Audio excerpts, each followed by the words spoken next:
अरे मुझे ज्यादा कबाड़ा नहीं मिला है, तुझे मिल गया है तो तू जाकर बेच, मैं थोड़ी देर में आ जाऊंगा।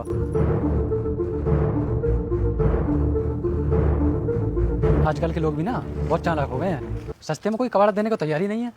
सबको कबाड़े के रेट पता चल गए हैं तो कोई भी सस्ते में कबाड़ा देता ही नहीं है। आराम कर लेता हूँ। अरे यार, वो लड़की तो नजर ही नहीं आ रही। हाँ, इन अंकल से पूछ लेता हूँ। अरे सुनिए अंकल, क्या आपने एक लड़की को यहाँ से जाते हुए देखा है? हाँ छोटू, देखा तो था, इधर ही गई है वो। ठीक है अंकल, मैं भी देख कर आता हूँ।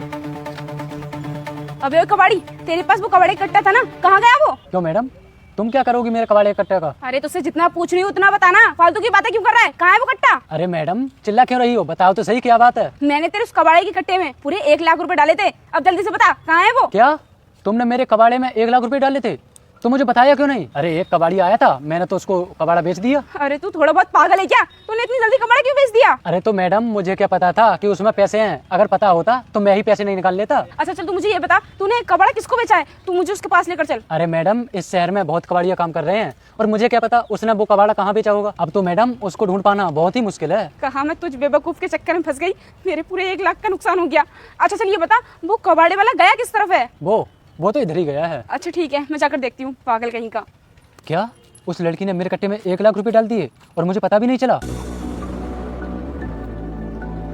चली गई, देखता हूँ।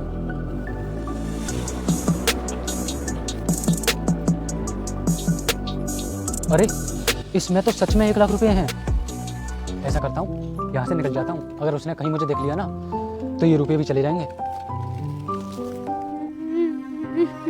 अरे छोटू, तू यहाँ बैठकर क्या कर रहा है? तू तो उस लड़की को ढूंढ रहा था ना, मिली नहीं क्या वो? और तू रो क्यों रहा है, क्या हुआ? अंकल, मुझे वो लड़की नहीं मिली, पता नहीं कहाँ चली गई। लेकिन तू उसको ढूंढ क्यों रहा था, ये तो बता मुझे। अंकल, मेरी माँ की तबीयत बहुत ख़राब है और वो हॉस्पिटल में भर्ती हैं और उनका ऑपरेशन भी होना है। उनके ऑपरेशन के लिए मैं बैंक से पैसे निकालने के लिए गया था। जैसे ही मैं बैंक से बाहर निकला, वो लड़की मेरे हाथ में से पैसे छीन कर भाग गई, इसीलिए मैं उसका पीछा कर रहा था, लेकिन अब वो मुझे नहीं मिली। अब मेरी माँ का ऑपरेशन कैसे होगा अंकल? बेटा तू चिंता मत कर, तेरी मम्मी को कुछ भी नहीं होगा।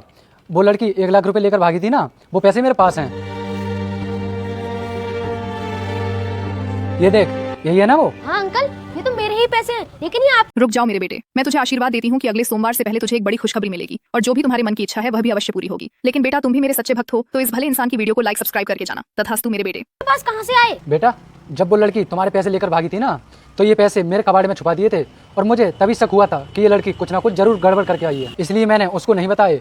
अगर उसकी मेहनत का ये पैसा होता तो इस तरह से मेरे कबाड़े में डालकर नहीं जाती। अंकल, आपका बहुत बहुत धन्यवाद जो आपने मेरे पैसे बचा लिए। अगर आप ये पैसे नहीं बचाते तो पता नहीं मेरी माँ का ऑपरेशन कैसे होता। बेटा किसी की मेहनत